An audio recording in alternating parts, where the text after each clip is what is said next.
My dad gave my golden brother the family company that I built for years and left me with scraps. So, I left and watched them collapse without me. But now they are begging. Hey, Reddit, you ever have a job where your boss treats you like you're 12 years old, doing chores for allowance? Except the boss is your own dad. Yeah, that was my life for way too long. I, 32 male, was busting my back in the family business while he acted like I was just the hired help with the same last name. It finally hit a point where I'd had enough. So, I made a move that ended up flipping everything upside down. And let's just say they didn't see it coming. So, my old man owns a business. Blue-collar stuff. Not glamorous, but it pays well enough that he can act like he's some kind of business messiah in our small town. Built it from nothing, he says every time someone compliments the shop. Like he didn't have me busting my back while he sat in the office, pretending to understand spreadsheets. Now, here's the kicker. My older brother is the second coming of Christ in his eyes. Got a business degree from a May college, and suddenly he's the chosen one. I'm not exaggerating. The guy got a C in econ once, and my dad still framed the exam like it was a Medal of Honor. Meanwhile, I've been in the field since I was 17, doing the actual work. Grinding, fixing, troubleshooting messes other guys walked away from. And you know what I get? Thanks, sport. No stake, no say. Just a pat on the head and back to the grind. Dad's been grooming my brother to take over since day one. Not even subtle. I was literally in the room when he told me, and I quote, "You'll never run this place. You're better with tools, not decisions." Dead serious. Like I'm a caveman with a hammer, and he's the only guy with enough brain cells to check email. It didn't even sting at that point. I just stared at him like, wow, at least pretend to respect me. I asked if there was any room for me in the business once he retires. You know, something, a percentage, a piece. I didn't even ask for half, just something to show I mattered. And he gives me this smug little nod and goes, "You'll get something after I'm gone." What a guy. Basically told me to wait for him to die, and maybe, he'll leave me a few scraps in the will. Gee, thanks, Pops. Can't wait to inherit a broken forklift and some rusty tools after you croak. My brother sat there in the meeting with his arms crossed, smirking like he just won the lottery. Didn't say a word, didn't even pretend to back me up. Of course not. He's the golden child. Has been since birth. Got the bigger bedroom with his own TV, the newer bike every 2 years like clockwork, less chores, lighter punishments, you name it. Dude could sneeze, and get praised for spreading innovation. I remember one time he accidentally left the garage open overnight, and raccoons got into everything. My dad blamed me for not checking it behind him.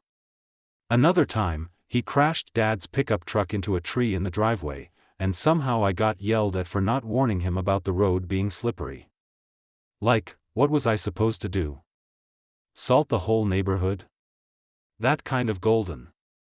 Meanwhile, I was labeled the impulsive one because I dropped out of college for a year. Not to party or mess around. I got a solid job fixing HVAC systems and actually learned real skills. Best hands-on experience I've ever had. But to my dad, that move was like committing treason. One gap year, and I'm a wild card for life. Every conversation after that came with some passive-aggressive comment about finishing what you start or sticking to the plan. Meanwhile, my brother got caught straight-up plagiarizing an entire essay in college, copy-pasted from some online archive, and my dad spun it into entrepreneurial thinking because he's resourceful under pressure. I swear, if he burned the house down, my dad would have said it was an experiment in fire safety. I wasn't the kid who rebelled. I was the kid who got ignored unless something broke. And then, suddenly, I was the only one who knew how to fix it. My brother got celebrated for showing up. I had to bleed just to get a good job once a year. That meeting was just the latest slap in the face. My dad laid out his grand succession plan, complete with a new title and shiny office for my brother. I asked, barely asked, if there was a place for me in that plan. Not even half the business, just a little piece, a stake, something to show I wasn't just a glorified wrench monkey.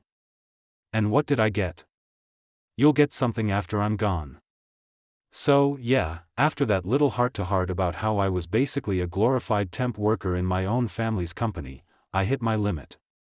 Went home, sat in my car for like half an hour, just staring at the dash, thinking about how stupid I was for giving this place so many years. I've carried that shop through all kinds of crap. Deadlines, broken machines, lazy hires, you name it. I was the guy they called when stuff hit the fan. And all I've gotten back is attitude and second-place treatment. The next morning, I typed up a 2 weeks notice. No drama, no rant, just a clean, I'm done. Handed it to my dad during lunch like I was dropping off his dry cleaning. He glanced at it and said, "Is this about what I said yesterday?" I said, "Nah, just time to move on." And he hits me with, "All right, good luck, but you won't last without me and your brother." I actually smiled. That's the part that got me. He really believed that, like I was going to crash and burn the second I didn't have him micromanaging my every move or my brother messing things up beside me. No, are you sure? No, let's talk this through. Just a weird little ego trip and right back to chewing his sandwich. That told me everything I needed to know. I was never meant to be anything more than the backup wrench in the drawer. Pulled out when things got messy, ignored the rest of the time. But the fact that he thought I couldn't survive without them, man, that was almost funnier than it was insulting. Anyways, I still showed up for work like normal, even though every second felt like a joke. My brother barely said 2 words to me all week. Acted like I was invisible. I think he figured I'd come crawling back or something. Then, a few days later, Jared, the guy who represents our biggest client, comes by asking if I can handle a project next week. I tell him, can't. I won't be here. He gives me this confused look and goes, wait, what? So, I explain I'm leaving. Don't give details. Just say it's personal. I don't want to sound bitter. Even though I was ready to scream into a pillow every night, he looks stunned. He's like, "You're the only guy we ask for." Which, yeah, I knew that. They always requested me. Not my brother, not the guy with the degree, me. Because I actually got stuff done. He asked if I had another job lined up. I told him, no, not yet. And it was true. I figured I'd freelance for a bit or just take a breather. Not a lot of companies need someone with my skill set, but I was willing to figure it out. And that should have been the end of it. Me quietly bowing out, finding something else, moving on. But turns out, someone else had bigger plans for me. The morning after, I walk into the shop, and my dad's sitting at his desk like nothing happened. Doesn't even look up. I say, "Morning," and he goes, "You still coming in on time even after quitting?" That's new. Yeah, real classy. Dude acts like I used to roll in 3 hours late when I've been the one unlocking the damn place half the time because he couldn't get out of bed before 9 o'clock. And yeah, I was still showing up. Not for him. Not for the paycheck. Just because I wanted to walk out the right way. No loose ends. No, he left us hanging, stories. I wasn't going to give them the satisfaction of saying I ghosted or bailed. I'd already mentally pieced out. I was just tying up the last few knots before I left the mess behind. So, I head to the floor, and guess what? Half the morning crew is standing around because the delivery truck didn't get loaded last night. My brother was supposed to handle it since I'm stepping back. He didn't. And now the order's late, and the client's already pissed. So, who ends up jumping in to fix it? Yep, me again. And while I'm hauling pallets to save their rep from collapsing faster than Dad's hairline, guess who walks in holding a cold brew and acting like a manager?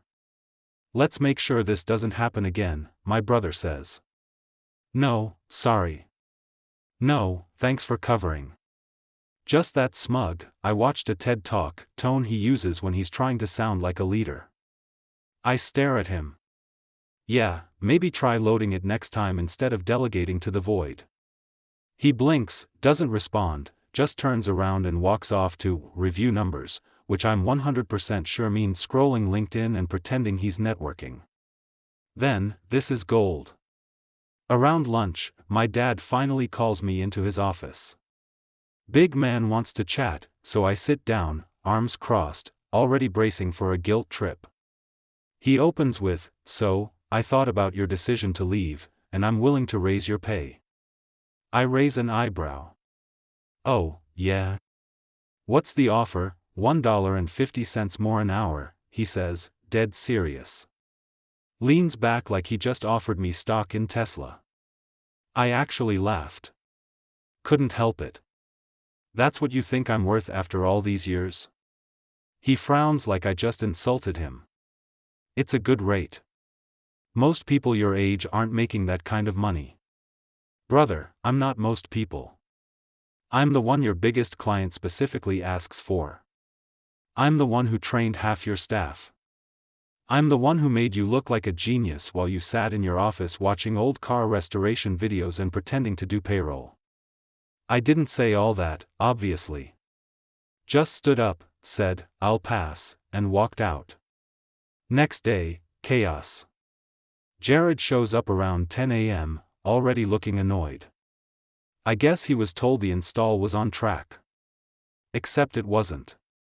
Brother Dearest gave him a fake update because he didn't want to admit he forgot to order the mounting hardware. Real pro stuff. Jared spots me across the floor and beelines over. "Hey, can you explain why nothing's ready for the Vantry job?" I blink. "You'll have to ask the new manager. I'm just a spectator now." He looks at me, then looks over at my brother trying to Google industrial mount brackets on his phone like nobody's watching. "So, you're really leaving?"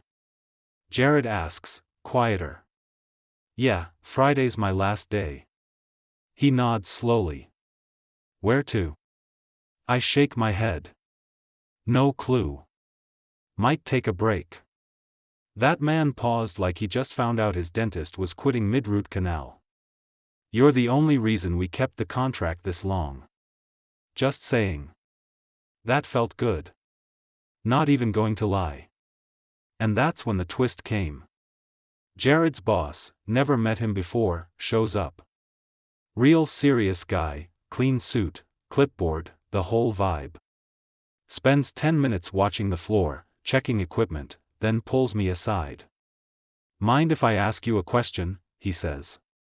"Sure. You ever think about running your own crew?" I blink. "Like, freelance?" "No, I mean full-time, in-house.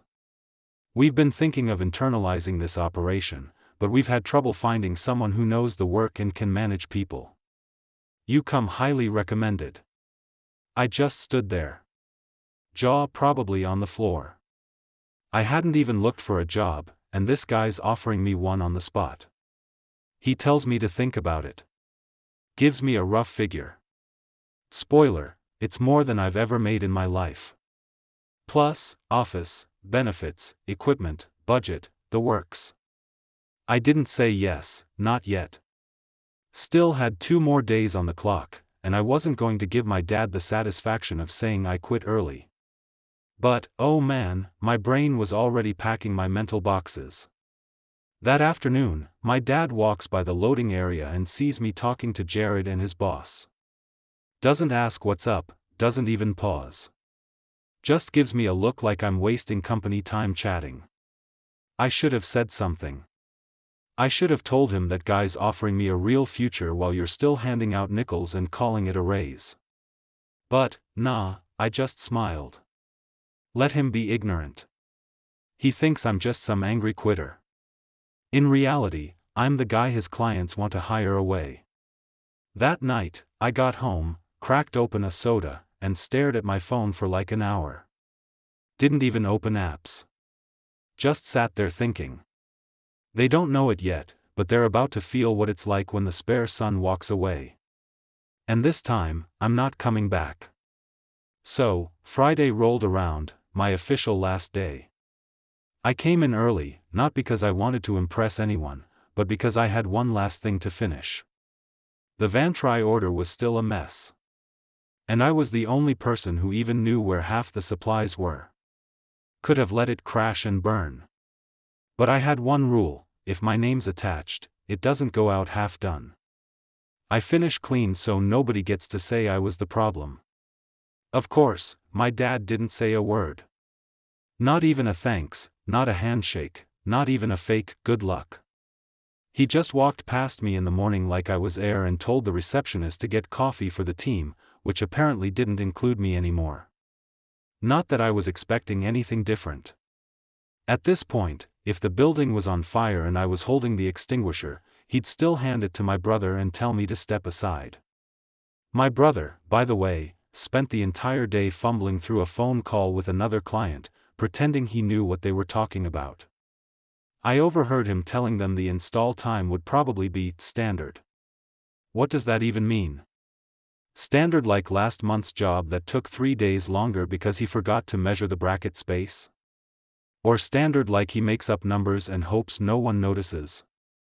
Anyway, around noon, Jared came by. This time with his boss again.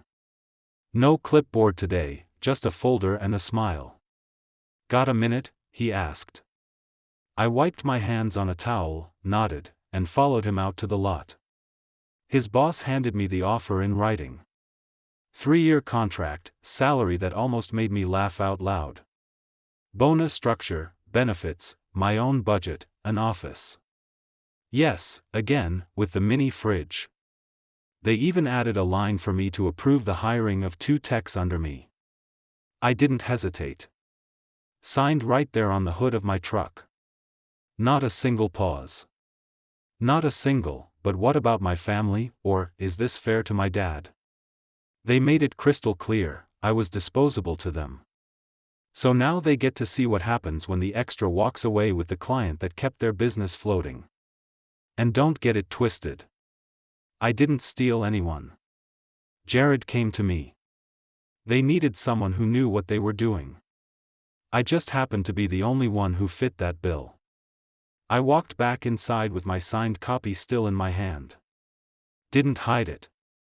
Didn't flaunt it either. Just put it in my locker with the rest of my stuff. Then I did the pettiest thing I've ever done. And I don't even feel bad about it. I went to the break room and cleared out my locker. Took my tools, my coffee mug, my gloves, everything. But I left the plaque they gave me 5 years ago that said, Employee of the Quarter, sitting right on top of my brother's desk. He didn't even earn one, ever. Just thought it would look good there now that he's in charge. And right before I walked out, my dad finally comes over.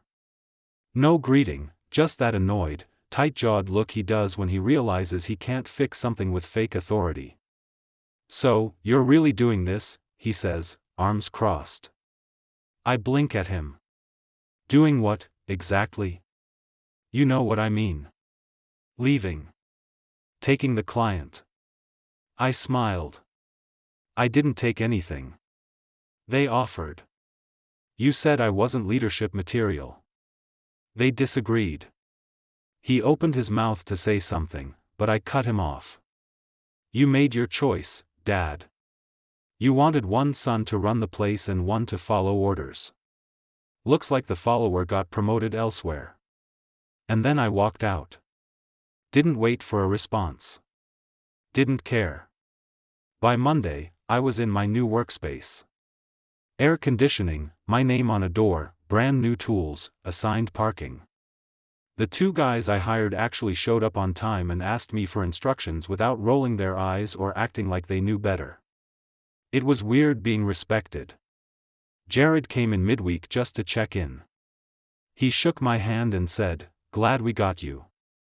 I just nodded and said, "You got the best part of that deal. Trust me." Meanwhile, I start hearing little things through the grapevine. One of the guys from the old shop texted me, "Yo, they're scrambling now. Can't even get the wiring right without you." Another one messaged, "Your brother told a client we could wing it. Wing it on a 5-figure installation." And my dad tried to call Jared's boss to clear the air. Apparently blamed me for stirring the pot. The guy hung up on him halfway through the call. They're flailing, and I'm over here with my feet up, reviewing equipment orders like I'm running the place, because now I am. Revenge didn't need yelling or lawsuits or drama. I just walked out, took the piece they never valued, and made it the one thing they couldn't replace. And no, I don't feel bad. They made the rules. I just learned how to play them better. So, less than a week into my new gig, I get a random LinkedIn message from Randy. He's one of the techs at my dad's place. Not someone I'd ever expect to hear from unless a forklift ran over his foot or something. His message just says, "Bro, you would not believe what's happening over here." I reply with, "Try me." 10 minutes later, he sends a wall of texts. Turns out, 2 more clients pulled out. Not because of me, don't get it twisted, but because the golden boy forgot to send a follow-up quote to one of them and completely misread the specs for another job. They showed up with the wrong equipment. The client literally threw them off the lot. Oh, and that late shipment from last week, the Vantry one I bailed them out on before I left? They delivered it without the bracket mounts because my brother assumed the client would already have those installed. Brother, it's your company's job to install them. That's the whole deal. They had to comp the job, lost money, and apparently that triggered one of their backup clients to start looking elsewhere, just in case. The best part? My dad tried to act like I sabotaged something. Told the crew someone must have tampered with the order files before leaving. Real detective work, Sherlock. Nope. I didn't touch a thing. Your golden boy just doesn't know how to click a checklist. Meanwhile, at my new job, heaven. I'm not even exaggerating. My office chair leans back. The AC works. The coffee is free and doesn't taste like burnt tires. I got 2 guys under me, Sam and Hector, who actually listen. And one of them used to work in a competitor firm. We're flying through our first project so fast, the client bumped our deadline up, not back. They were that impressed. So, while I'm out here racking up W's, my dad's business is bleeding out. And then the wildest thing happened. On Friday, I get a call from a number I don't recognize. Normally, I don't answer unknowns, but I was between tasks and feeling spicy. It's my uncle, Dad's older brother, the one who co-signed the business loan years ago when they expanded. He's calm, but I can tell something's off. He goes, "Hey, I heard what happened with you leaving. Just wanted to say, good move." I blink. "Wait, what?" He says, "Your dad never gave you credit for anything. It was obvious to all of us." Brother, this is the first time anyone in the family has ever said that out loud.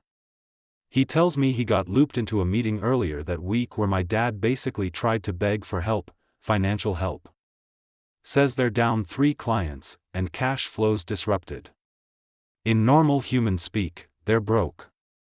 Uncle said he told them flat out, "This is what happens when you build an entire operation around one kid and ignore the one doing the work." Mic drop. He even asked if I needed any help setting up additional services on my side, like maybe opening a secondary location down the line. Total 180.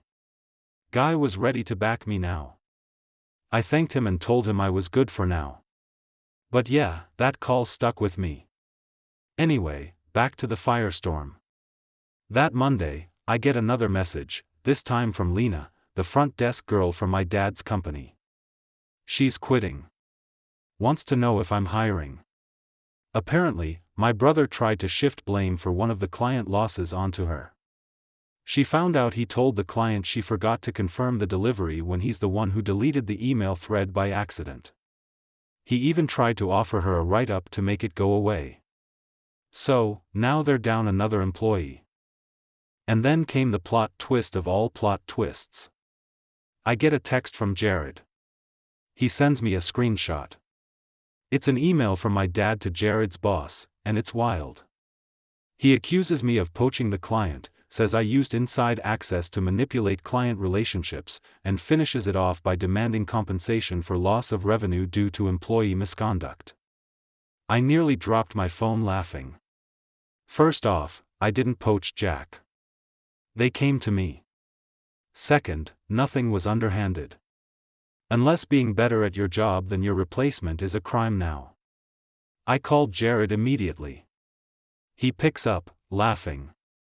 Dude, don't worry.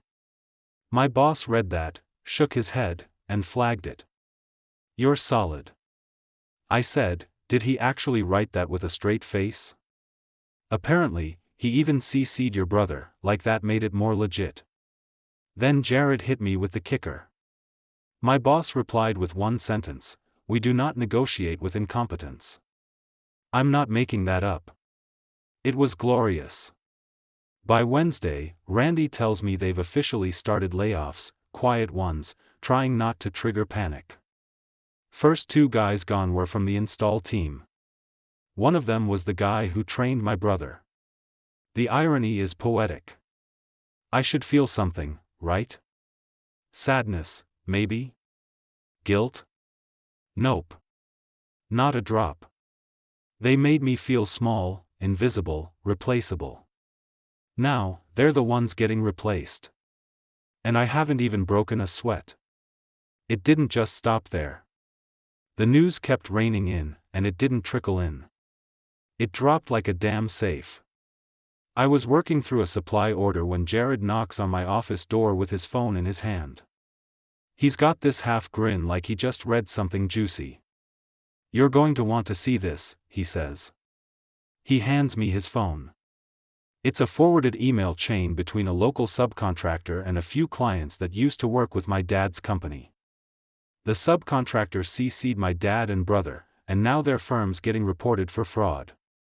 Apparently, my genius brother had been sending out updated invoices with adjusted rates, only they weren't approved rates. He marked up some jobs by 20 to 30% and padded the hours to make up for losses after I left. But he never told the clients, never got signatures, nothing. And guess what? One of those clients was a city municipality job, government contract. Yeah, real smart. They were now being investigated for billing fraud on public projects. I hand the phone back and just start laughing, loud. Probably louder than I should have. Jared just sits down and goes, dude, this might go nuclear. Turns out, one of the clients hired a legal team to audit every invoice from the last 12 months. They're trying to figure out how deep the overcharging goes. And since most of it happened after I left, it's all Golden Boy's doing. But that's not even the worst of it. Later that afternoon, I get a call from Adam, the new front desk guy from back at the shop. He sounds freaked out. He tells me that the IRS showed up that morning, like full-on visit, badges, documents, questions. They wanted to speak to my dad about inconsistent financial reporting. I almost dropped my phone. Apparently, my dad had been doing more than just mismanaging money. He was funneling payments between shell accounts, some under my mom's name. She passed away 6 years ago, by the way, and delaying payroll taxes so long it triggered a full-blown audit. And my brother, according to Adam, he tried to play it cool. Said, oh, this is probably just a routine check. Yeah, routine IRS visits come with 2 agents, a lawyer, and a clipboard thick enough to kill a raccoon. Adam said he quit on the spot. Didn't even log out of his email. Just grabbed his stuff and walked out while my dad was mid-sentence. And here's the twist that really iced the cake. They tried to pin it on me. Yep. Apparently, my dad told the IRS I was the one who set up the secondary vendor accounts, which is insane because I never even had access to that side of the books. I was on the floor doing real work, not clicking around QuickBooks like a shady accountant with a Red Bull addiction. I got a heads up from a mutual connection, a guy who used to do security installations with us. He overheard my dad ranting that I was sabotaging the company and leaked information to competitors. This man, the same one who told me I was just the muscle, now suddenly I'm a criminal mastermind. That night, I got a call from Jared's boss. He assured me their legal team already shut down any whispers about me being involved. They're throwing darts blindfolded, he said. You're fine. They're desperate. Damn right they are. By the end of that week, 3 more former clients had filed formal complaints against my dad's company. And my brother, he tried to give a statement on behalf of the company. I found the clip on Facebook.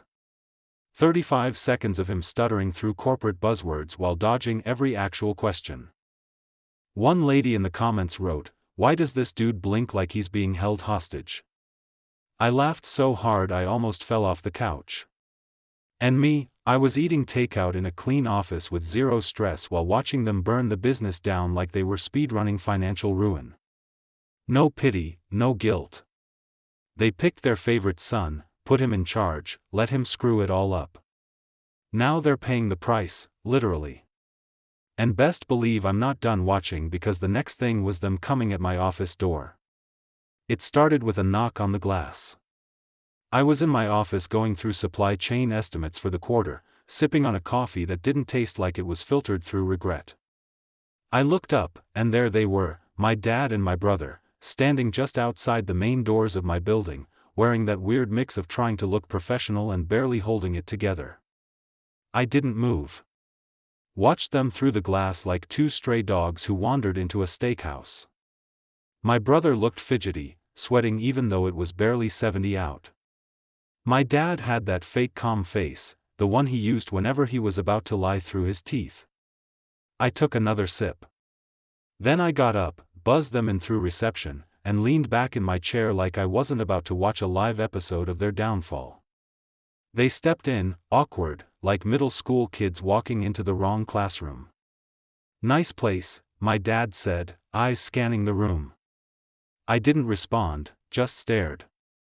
Let the silence do the work. "We were hoping we could talk," he added, clearing his throat. "Sit," I said, motioning to the chairs across from my desk. They sat. It was quiet for a second, then my brother spoke first, of course. "Look, we know things got out of hand. Mistakes were made, but we're trying to move forward. Clean slate." I almost laughed. "Mistakes?"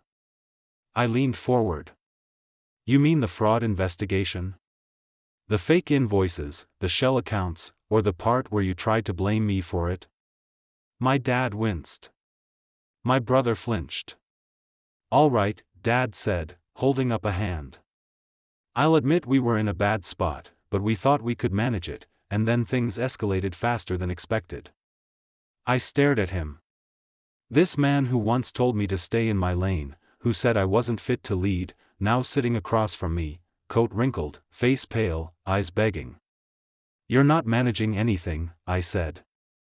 "Your company's under investigation. Your accounts are frozen. Your equipment's outdated. And every decent worker you had is either here or gone." Silence. "We're trying to avoid bankruptcy," my brother finally said. "We were hoping maybe you'd consider helping us out." That's when I smiled. A slow, steady, not-so-nice smile. "Help how?" My dad straightened up like he rehearsed this. "We're willing to offer you a share of the company. Real partnership, even controlling interest if you want." My jaw tightened, not because I was angry, but because I was holding back a laugh. "Let me get this straight," I said. "You're offering me control over a business that's weeks away from being shut down. That's being investigated for fraud. That's hemorrhaging clients. And now, after everything, you want to hand me the wheel and act like it's a gift?" My brother squirmed in his chair. "You're our only shot," he muttered. I let that hang for a second. "You remember what you said to me?" I asked my dad. "When I asked for a stake in the company a year ago?" He looked down.